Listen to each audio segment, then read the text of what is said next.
মাটির ভিতর থেকেই অনেক হাত বেরিয়ে আসলো। তার ঠিক পরেই গগন তার পিছনে গিয়ে দাঁড়ালো এবং চিৎকার করতে থাকলো, ইহা হা হা, ইহা হা হা হা হা, ইহা হা হা হা।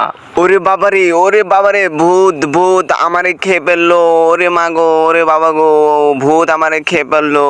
তার পরের দিনই রাতে একটা লাশ শ্মশানে আসে।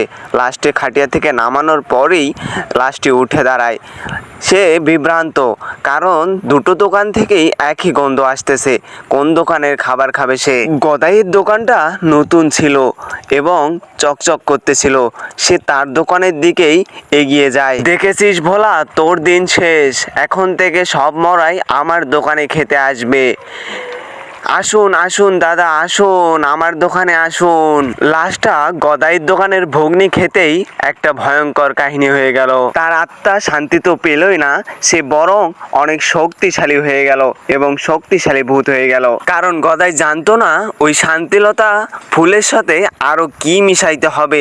ইয়া ইয়া ইয়া ইয়া ইয়া, আরে আমাকে কি খাওয়াইলি?